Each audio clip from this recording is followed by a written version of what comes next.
Hello everyone. Welcome to School After Hours. I am your host, Jay Lee. And today we are going to dive into financial preparation for college. So, I don't know if you know this or not, but the national student loan debt is at $1.6 trillion. The national student loan debt is now at $1.6 trillion, according to the Federal Reserve. That is a whole lot of money.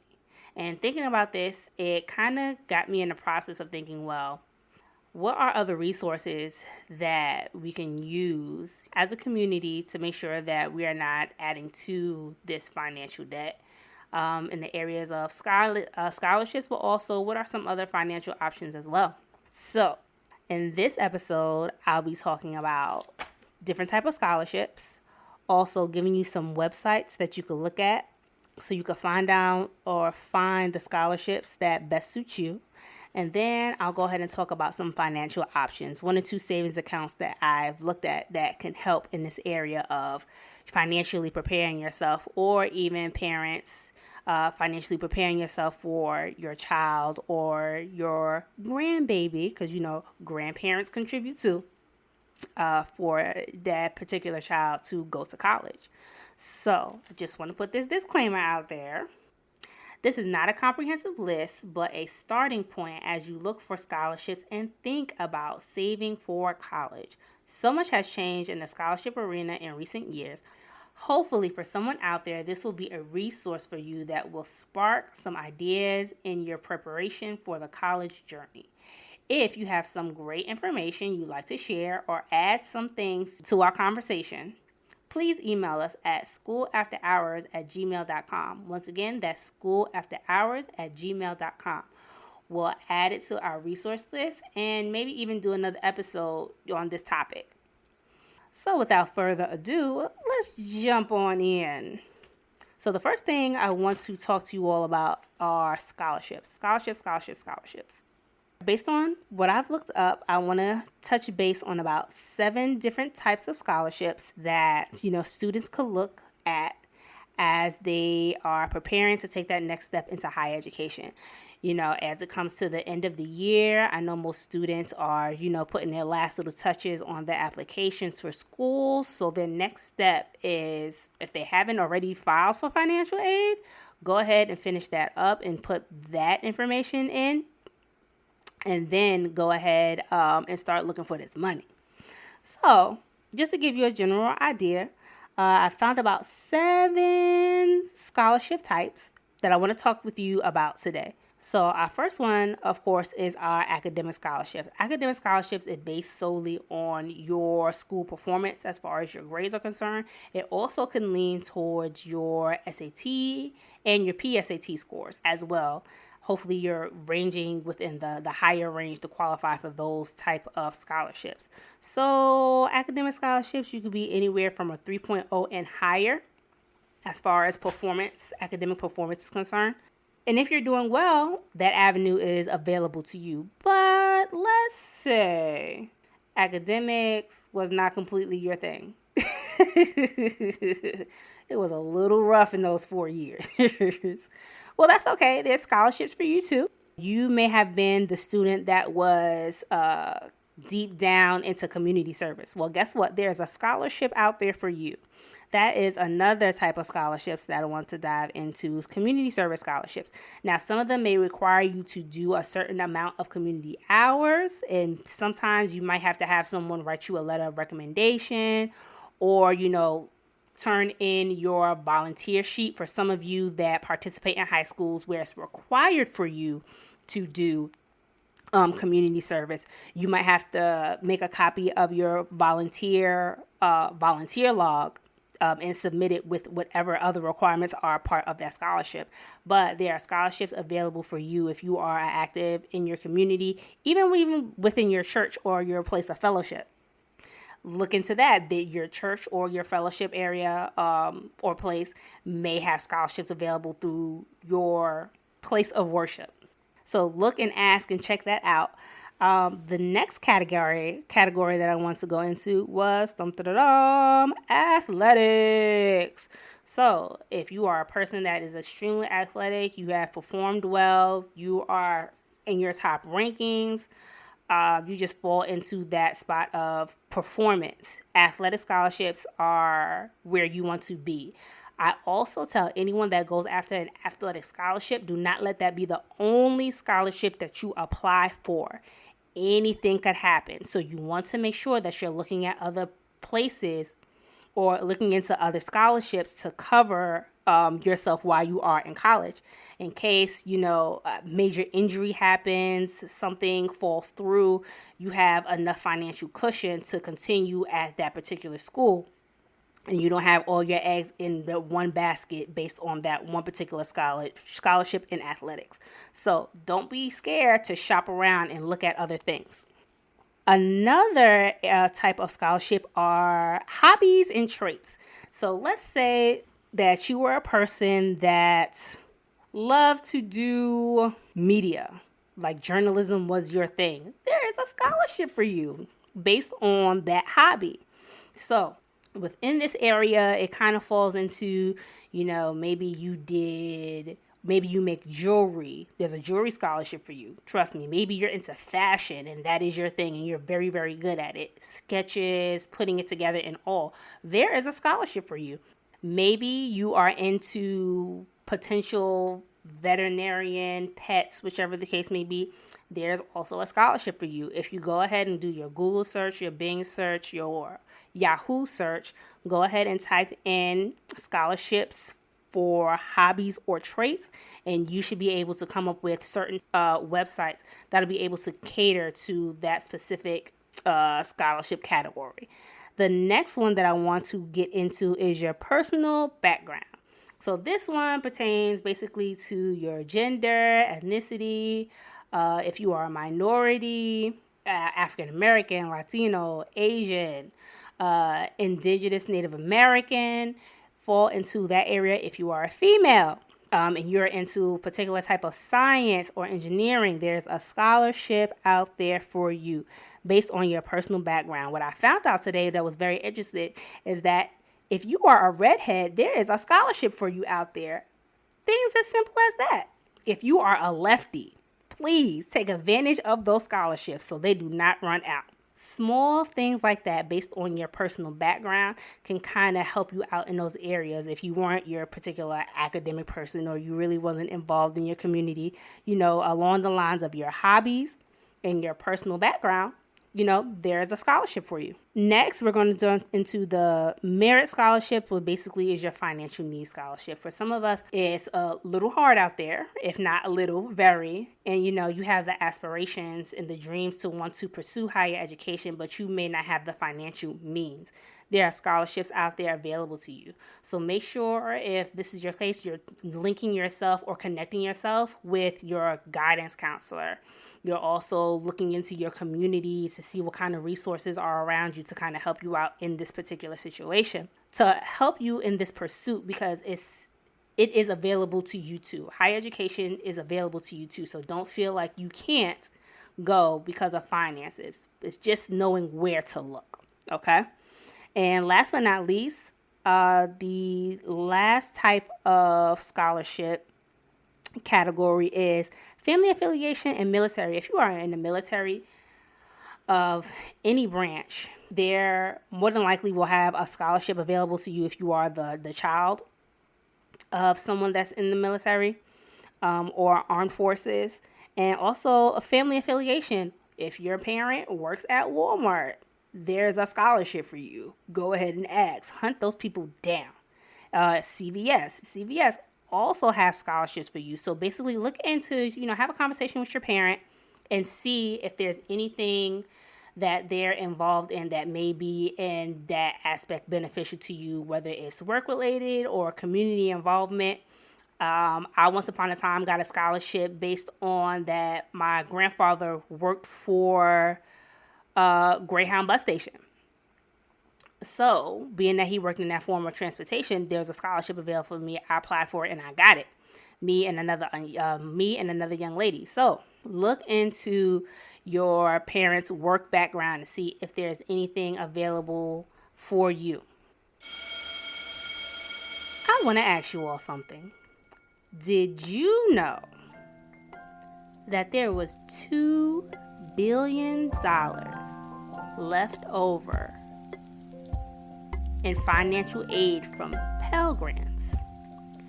Did you know that there were $2 billion left on the table in Pell Grant money because not a lot of people filled out their financial aid form? I cannot stress enough. Please, please, please, please, please, please, please make sure that you fill out that form. Billions, as you hear, billions of dollars are being left on the table, and that money could definitely go to meet the need of any student that has that aspiration to pursue higher education. You want to give yourself as many chances as you possibly can. Filling out your FAFSA can give you a leg up or help meet some of that financial need that you have. So please, please, please, whatever you do, make sure that you fill out your financial aid form. So therefore that you are getting the assistance that you need and the money is going where it needs to as far as students that have the aspirations to want to pursue higher education. You want to make sure that you're making yourself available for any opportunity that comes your way when it comes to pursuing your higher education or your desire to pursue higher education. Don't forget to email us at schoolafterhours@gmail.com if you have any questions, information, or would even like to be on the show. Hit me up. Please do. So, now that we've talked about the different type of scholarships, I want to go ahead and share with you some websites that you can use to look for these scholarships. I have about 4 of them that I could share with you, but you can also do your own search. I strongly encourage you to do your own research. Like I said, use those search engines, Google, Bing, Yahoo, etc., to find the information that you need. So the first one that I want to touch on is goingmerry.com, GOINGMERRY.com, goingmerry.com. And the cool thing about this website is that it will let you fill out a profile. And then based on that profile that you have created, it'll match you up with different scholarships. It's a very good resource. Recently just found out about it. Haven't tried it yet, but if you do before I do, let me know how it goes.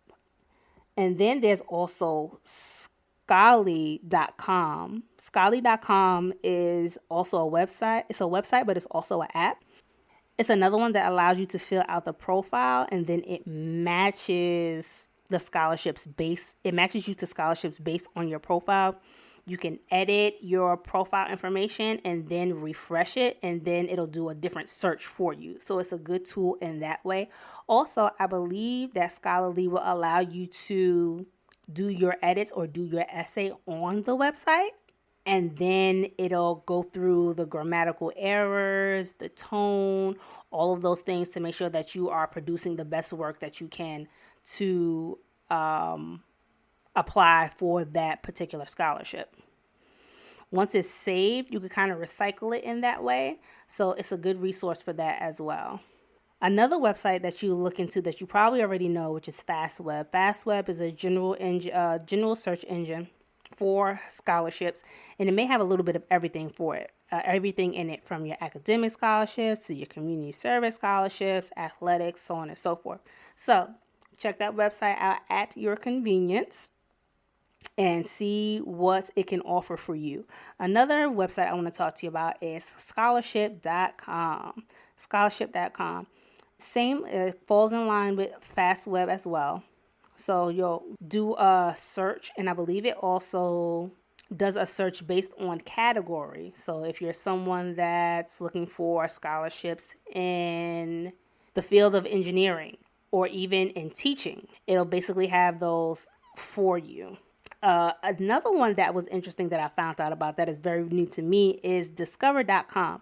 So remember when I was telling you about scholarships for you if you have like a certain hobby or trait. Well, this is the scholarship website that you want to look into, discover.com. So it has a certain number of categories based on hobbies, or traits. Well, basically hobbies, more like hobbies, not traits. So if you are someone that is into fashion, has a scholarship for you. If you're someone that definitely is into jewelry, has a scholarship for you. If you're someone that's into media, journalism, all of those things, has a scholarship for you. So if you want to look specifically within that kind of niche or unique hobbies, discover.com is the place that you want to go. And last but not least is College Board. College Board is a tool that I know that some students are using, if not most, at this point, to kind of not just find out about college applications or use to go through the process of filling out college applications, but also trying to find scholarships as well. So that was my last one for scholarships. Now we're going to jump into the saving aspect of college. So for my parents, I know some of you, if not all of us, want to kind of get a jump start on, saving for the baby's higher education. So there are two particular savings accounts that I want to touch base on today that I'll kind of give you a leg and a heads up. And all this information that I'm giving in this podcast, the articles that I found this information in is going to be in the show notes. So make sure that after the show, you look at the links in the show notes, and it'll take you to where I got a good portion of this information. But I also encourage you, as always, to do your own investigation as well. So the two accounts that I wanted to jump into is Coverdale Education Savings Account and then a 529 plan. So let me start with the 529 plan first, meaning that there are two types. 529 plan is basically an educational savings account that you could use for education expenses, tuition, room and board, college books, so on and so forth. It is a tax-deductible account, meaning that it's not taxed annually.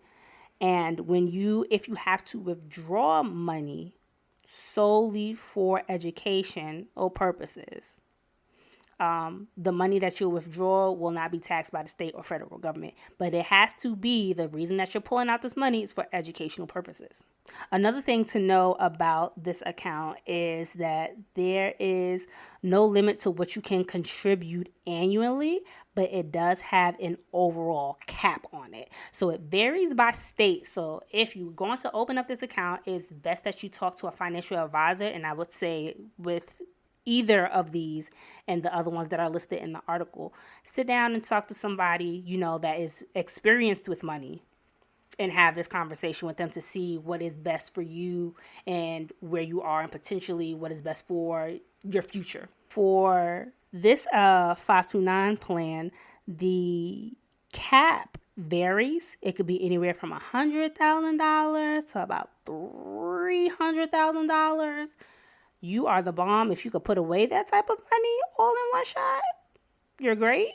But either way, it's enough to cover the entire expense of your child's education if you continuously put into this account yearly, monthly, however you want to do it. So like I said, there's two types to this account. There's the saving portion and then there's the prepaid tuition plan. So the prepaid tuition plan, basically, you would find a school. Not everybody will take this, but you will find a school that you wanted to create this plan in. And at that current rate of tuition, you would lock in that price. And then from there, you would start putting money towards that account to kind of pay down that expense for the next however long your child will be at that school.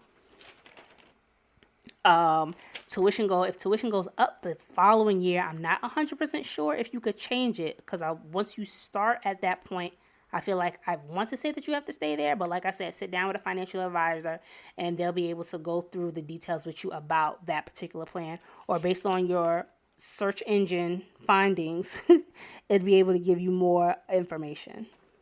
The other type of this 529 plan is the actual saving plan. So it allows you to put money into this account and just accrue, I don't want to say accrue interest, but it'll allow your account to grow over time without being taxed by the state or federal government. And another thing that's good about this 529 plan is if you have a student or if you have a child that does not particularly want to go, the saving plan, if your child decides that they do not want to go to school, you could transfer this to another child. Basically, your next child in line to go to school, or you could change it into a different account and give it to them, give it to your child so they could do basically what they want with it. All right, my last account is the educational savings account. Just like the 529 plan, it's a savings account that allows you to put money in and watch your assets grow over time.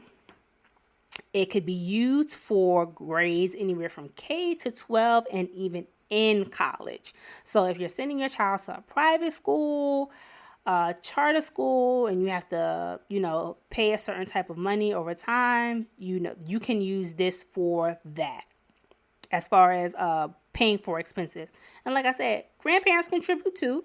So if they want to open these accounts for your students for the baby and kind of help out in that way, they can.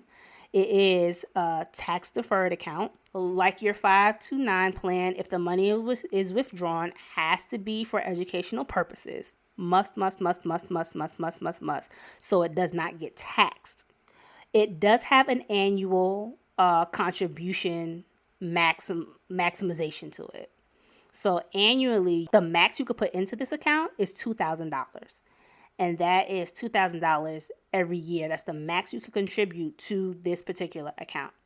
So even if you open up this account when your child is in 9th grade and you're able to do the max, you've had 4 years to kind of develop this account for your child. So that's $8,000. That's a leg up. So the thing about this one is once your child is 18, it is completely turned over to that child. The parent no longer has access or can tell the child what to do with that money, and they can spend it how they want to accordingly. So make sure that they're doing the right thing like Spike Lee. Well, like I said before, all the information that I've shared with you today are going to be, and the links for this information are going to be in the show notes. So take a moment to look at those articles, find the information that you want to use, or find the information that's best for you, and then go ahead and make your plan from there. Sit down with a financial advisor, find someone within the community that knows about money and kind of make the best plan for you and your child's financial future. The reason why I really brought up this topic is kind of reach out to OST programs and kind of get them in the mindset of reaching out to banks, other financial institutions to kind of bring this information into our surroundings and make our parents more aware of their financial options when it does come to education. Sometimes you just don't know. And if we are going to equip our students with the best information, it's very important that we equip our parents with the best information so then they know how to plan for their child's future when it comes to getting this money. So, OST program providers, youth development providers, reach out to the people in your community or even beyond and maybe do a workshop, a session, about these financial options or others based on what you find out, so that we are equipping each other with the necessary knowledge so that we can all succeed in this area. So that is all I have for you today. If you like what you heard, please leave us a review on Podchaser, TTT, so I can see get your feedback and what your thoughts were about this show, my first solo show. Yay! Thank you all for your support. We've only been doing the show for about 2 months, but I've had a much impact on the community, and you guys have shown us so much love and support, and I just wanted to say thank you so much. Please have a happy holiday. Stay safe. Enjoy everyone. Make the best of these times, because they may be the only times that we have together, and we'll see you next year.